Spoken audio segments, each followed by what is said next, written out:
The film begins by showing illegal Chinese immigrants who have just arrived on a beach in Japan. One of the immigrants who was carrying a gun suddenly tried to attack a Japanese policeman who was patrolling in the area. After the policeman was disabled, the immigrant who had attacked him immediately gave a signal to the others to leave the beach before more police officers arrived. At that moment, a man named Tai Tu was seen stealing clothes and shoes around the beach to disguise himself. He was one of the immigrants who had come to Japan looking for a better life. When night fell, Tai Tu walked into the city while checking his map and tried his best not to attract the attention of the police guarding the area. In his homeland, China, Tai Tu was known as the best tractor repairman in his village. He had a girlfriend named Xiao, who once told him that she planned to go to Japan and work with her aunt. Even though it was difficult, Tai Tu finally allowed her to leave and promised that one day, after earning a lot of money, he would return to China. Several years passed, but Tai Tu never received any news from her until one day he learned that Xiao's aunt had died, and since then, Xiao had mysteriously gone missing. Because of this, Tai Tu decided to come to Japan to look for her. Not long after, Tai Tu met his old friend in Japan named Jie. Jie took him into his house and introduced him to his friends, Lao Gu Dai and Aunt Hao. They offered Tai Tu food, and because he was starving, he ate it voraciously. Later that day, Jie brought Tai Tu to a public bath. However, their presence attracted attention when 3 Yakuza reprimanded them because Tai Tu's voice was too loud. While washing, Jie explained that he had once tried to find Xiao but could not, and he advised Tai Tu to let go of her. Sometime later, Jie paid a man to get them a job. They were told they would work as builders, but in reality, they had been deceived. The work they received was only sorting garbage at a dump. While working there, Tai Tu noticed a man named Little Tai who was known as a scavenger of valuable items in the dump. When Little Tai found something valuable, he accidentally got caught under a garbage truck and was buried by piles of trash. At that moment, patrolling police appeared, causing the immigrants to scatter in fear. Fortunately, Tai Tu and Jie managed to save Little Tai. As a token of gratitude, Little Tai treated them to a meal and even gave Tai Tu a payphone card he had received from a man named Tai Bao. Meanwhile, in another place, Yakuza officials were attending the funeral of their deceased leader. They elected a new chairman named Koichi Muranishi, with Toshinari Iguchi as his deputy. Tagawa, who received the fewest votes, was only given the position of branch head.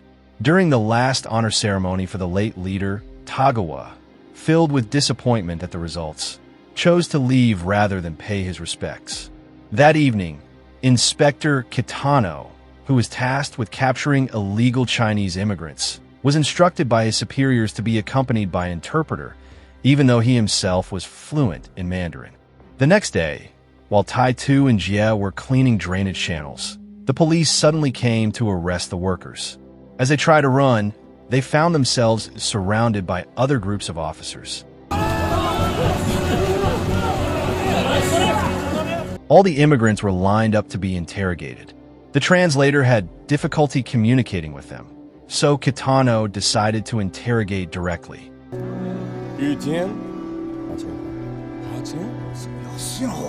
Suddenly, chaos broke out when one of the immigrants resisted being handcuffed, and many tried to escape. In the chase, Kitano fell into a fast-flowing waterway. Seeing this, Tai Tu, realizing that Kitano could not swim, immediately jumped in and saved him before leaving quietly once Kitano was safe. The following day, Tai Tu, who was walking with Jie at the market, was surprised to see Lao Gu casually stealing a golf bag. Jie explained that shops in Japan were usually unguarded because theft was rare. Lao Gu then handed the stolen goods to a black market dealer, who instructed him to steal more valuable items and handed him a brochure of desired products. At night, Tai Tu worked as a dishwasher at a bar. There, he met a woman named Lily, who gave him money out of pity, but he refused. Later, in an alley, a group of thugs harassed Lily and an elderly man until the old man was injured. Tai Tu, who was nearby, stepped in to chase away the thugs.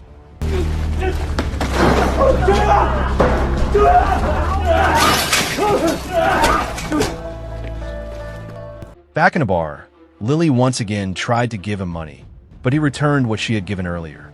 Out of kindness, she instead offered him a drink, revealing that the bar was hers. On the next evening, Gao Jie welcomed Tashinari Iguchi at his bar. Tai Tu and Jie were also seen working there. To their shock, they saw Shio with the group, who was now revealed to be Iguchi's wife. Tai Tu kept his eyes on her, and she too noticed his presence, though she could do nothing. Iguchi, however, was aware of everything. At home, he asked Shio about Tai Tu, and she explained that he was her childhood friend, but that she had not greeted him to avoid embarrassing her husband. Iguchi assured her that he never looked down on Chinese people and told her she was free to see him if she wished. Meanwhile, Tai Tu, devastated, spent the night drinking with Jie and even hired a woman for company. He told Jie that he would do anything to make money so that one day he could gain official Japanese citizenship. Jie, in contrast, still dreamed of selling Tianjin beans. Soon after, Tai Tu, with little Tai, met Tai Bao to enter the illegal payphone card business. He invited his friends to join and even suggested they steal luxury goods by pretending to be tourists. Tai Bao later introduced another scheme involving rigged game machines. Over time, Tai Tu's business became profitable, but Jie was always a troublemaker. To help his friend, Tai Tu gave him business capital to pursue his bean-selling dream. One morning at the black market, Tai Tu unexpectedly met Lily again and gifted her a bag. Their relationship grew closer, and he introduced her to all his friends. And how even remarked that the two looked compatible. Suddenly, their landlord came angrily, shouting in Japanese because of the commotion. Tai Tu quickly apologized and gave him a luxury watch he had stolen. From this, Tai Tu realized the importance of learning Japanese to integrate better, and Lily gladly volunteered to teach them. That night, they celebrated Chinese New Year with Aunt Hao. Meanwhile, Jie encountered a Chinese girl while returning home, but her father, Take, disapproved and lured Jie into his bar. Once inside, Take ordered his daughter to leave and had Yakuza men beat Jie severely.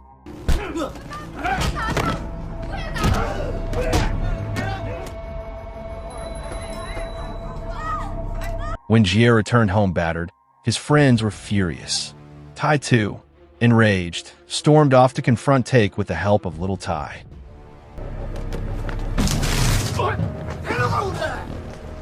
They confronted Take in front of his bar, and Tai Tu intimidated him while his friends fought off the Yakuza.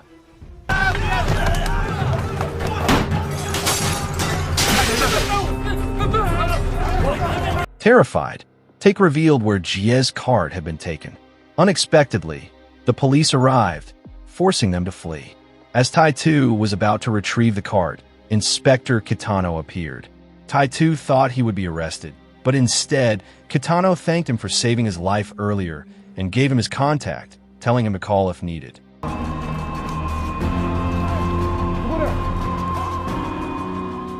Not long after, Gao discovered his machines were being sabotaged. やられてますね。放回去。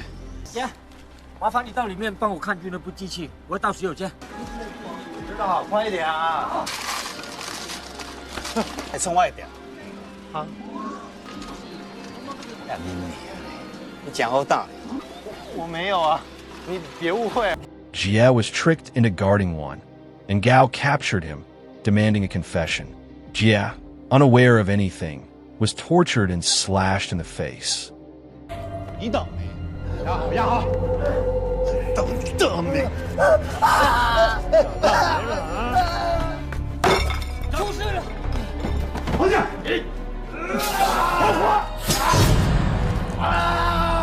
Dai rushed to tell Tai Tu, who immediately came with his group. Gao, however, threatened them and returned Jie gravely injured. warning them not to meddle in Shinjuku.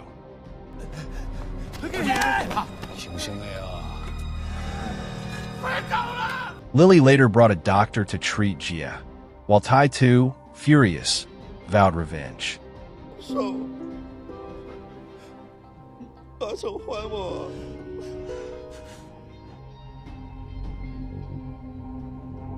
The next day, Tai Tu secretly hid in Gao's house and overheard Tagawa's men coming to offer a deal, killing Iguchi in exchange for territorial control.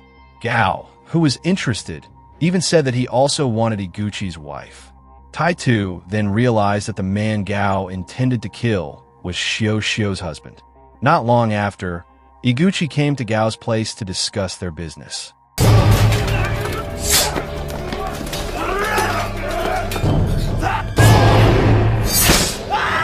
Just as Gao was about to slash Iguchi's head, Iguchi saw Tai Tu hiding there and witnessed him cutting off Gao's hand. Tai Tu immediately fled the place with Iguchi and hid from Gao's men who were chasing them.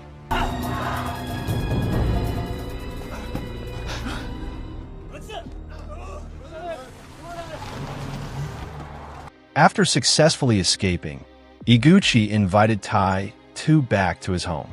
However, one of Iguchi's subordinates named Nakajima seemed displeased with the arrival of Tai Tu, who was Chinese. Inside the house, Shio was very shocked to see her husband return home with Tai Tu. Iguchi explained that Tai Tu had saved him and asked her to accompany Tai Tu while he changed clothes. It turned out that in the house, there was also Ayuko, Shio's little daughter. After seeing Tai Tu carrying Ayuko, Shio said that Ayuko looked very much like him. Tai Tu replied that she shouldn't say such a thing because he already felt relieved knowing that Shio was safe. Shio also explained that her name had now changed to Yuko. After Iguchi came back down, Tai Tu explained that Tagawa had ordered Gao to kill him. Iguchi himself had already expected this, and he asked Tai Tu to work with him in exchange for high payment. But Tai Tu refused, and before leaving, he asked Shio to visit her mother, who was always sad when remembering her daughter. Iguchi then realized that Tai Tu was Shio's former lover.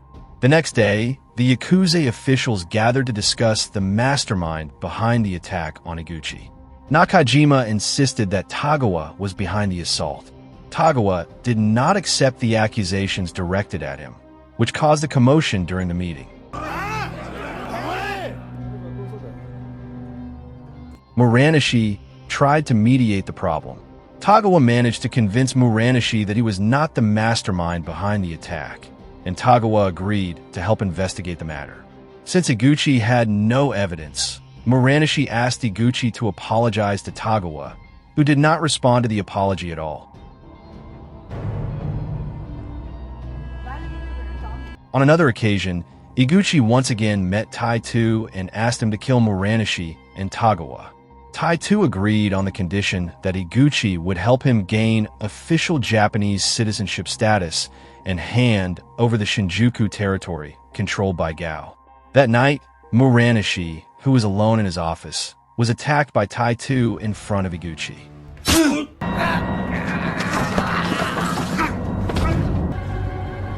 Muranishi's death was blamed on Tagawa, who often caused disputes between Muranishi's and Tagawa's men. Eventually, Tagawa was killed by Tai Tu when he was about to get into his car.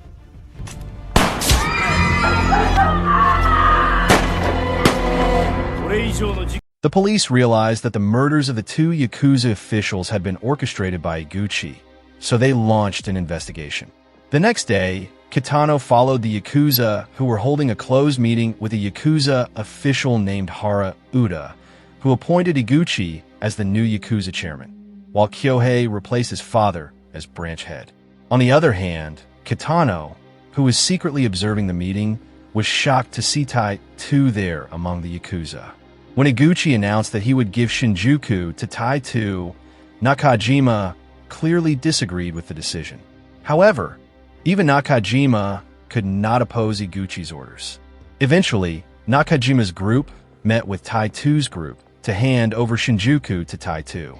Nakajima also expressed his hatred toward the Chinese.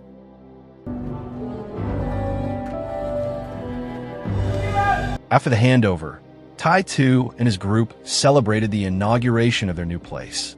The event was attended by Chinese businessmen who asked for protection from Tai Tu, including Take. Tai Tu also received a samurai armor as a gift from Iguchi. At first, Tai Tu refused the protection money from the businessmen. However, Take reminded him that if he didn't accept it, it could cause problems later. Another businessman also suggested that the money be used to improve security in the area and prevent drug trafficking. Before going home, Take was seen meeting Jie to apologize, but Jie pulled Take's mustache until Tai Tu intervened. Since being attacked by Gao, Jie's character seemed to have changed. At the end of the event, Tai Tu announced that he would open his own business to be managed by Lao Gu, Little Tai, and Tai Bao. He would also provide capital to immigrants who arrived, which would later be handed over to Jie. Time passed, and Tai Tu had succeeded with his tractor business, while his friends had also become successful. Unfortunately, they did not realize that illegal Chinese immigrants were flooding into Japan. Jie's appearance changed, and he was now in an old ruined house of Chinese immigrants, while Anhao had passed away. Besides Jie, Lao Gu and the others also came there to run a drug business. On another occasion, Jie approached Take's daughter, who was selling around the bar. But Take's daughter refused his invitation, which made him angry. Shortly after, a young man who was her boyfriend appeared. However, Jie, already carried away by emotions and feeling insulted, beat the young man until he lost consciousness.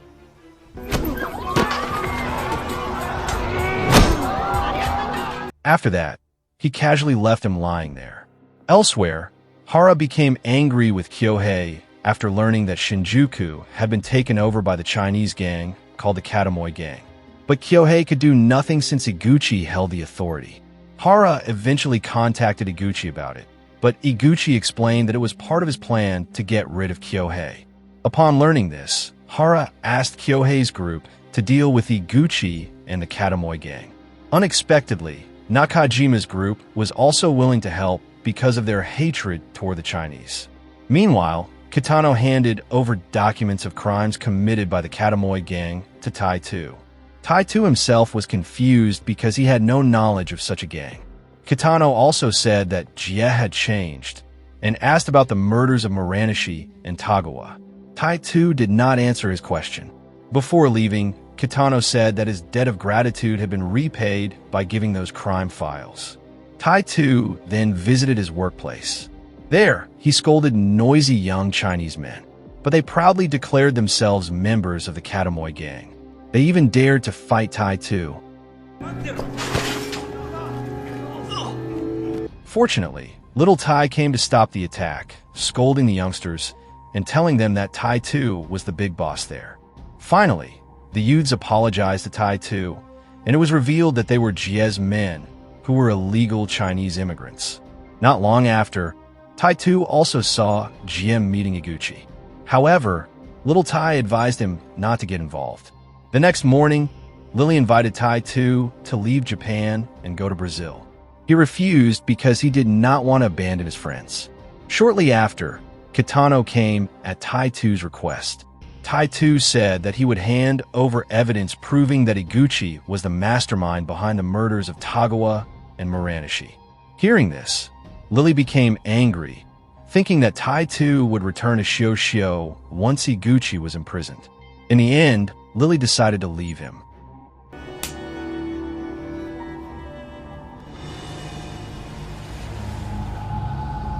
That night, Nakajima asked Gao to work together to deal with the Chinese.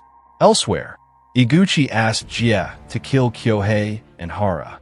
At the same time, Yakuza members and Gao's men came to the place.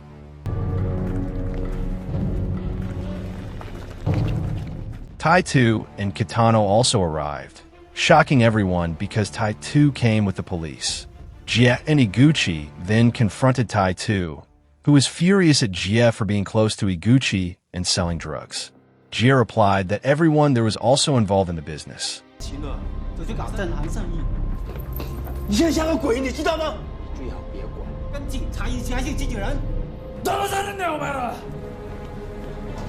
Tai Tu, enraged, grabbed Kitano's pistol. He intended to use it to kill Iguchi, but Jie blocked him, creating chaos. Suddenly, little Tai pulled out a knife and stabbed toward Tai Tu and Lao Gu, who tried to advise him.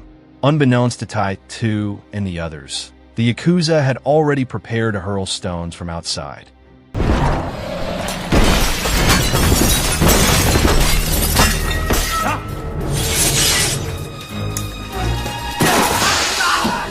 Just as little Tai was about to kill Tai Tu, a large stone was thrown at his head, killing him instantly. After that, the Yakuza bombarded the place with stones and began climbing in. Tai Tu and the others tried to stop them from entering. Jie himself went down to threaten the Yakuza. But when Gao came to intimidate Jie, his courage immediately disappeared. The gate was finally broken down, and the Yakuza stormed in to attack.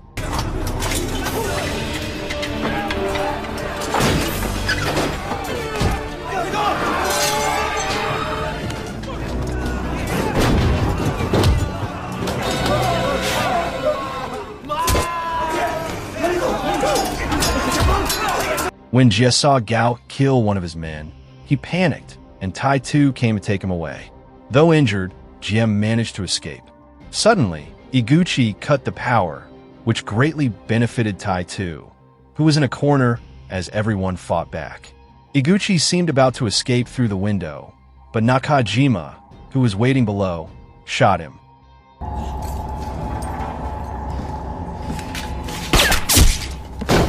In his dying state, Iguchi handed the Yakuza crime data to Tai Tu before finally dying. Meanwhile, Kitano contacted his colleagues to send reinforcements. Not long after, the Yakuza attacked again. Dai tried to hold them back, but was eventually killed by Gao.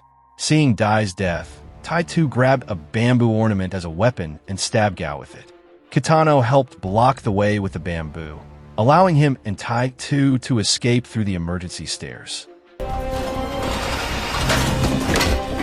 After that, they were attacked again by several Yakuza, but luckily the police arrived and arrested them all. However, Tai Tu seemed to have gone to his old house. There, he found Jie with severe injuries. Before dying, Jie told Tai Tu that he still lacked courage. Tai Tu then called Shio and told her everything that had happened, asking her to meet him at Okubo Station. Unexpectedly, Kyohei was already at Shio's house to ask about Tai Tu's whereabouts. Meanwhile, Nakajima, hiding from the police, received a call from Kyohei asking him to capture Tai Tu at Okubo Station. At the same time, Kitano also received news from Tai Tu about his location. At Okubo Station, Tai Tu was surrounded by Nakajima's group.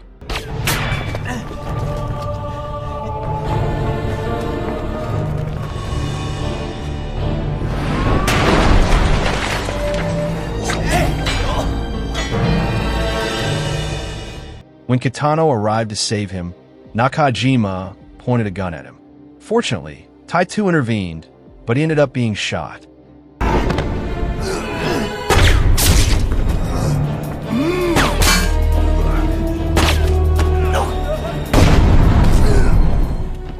Afterward, Kitano shot Nakajima dead. When Kitano looked for Tai Tu, he was already gone, so he followed a trail of Tai Tu's blood that led to the sewers. There, the dying Tai Tu handed over a file containing the Yakuza crime list he had received from Iguchi.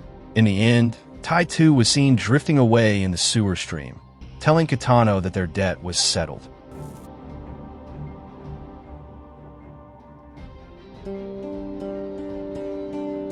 Ultimately, the story of Shinjuku incident is not only about the harsh nightlife of Shinjuku, but also about the human struggle to survive.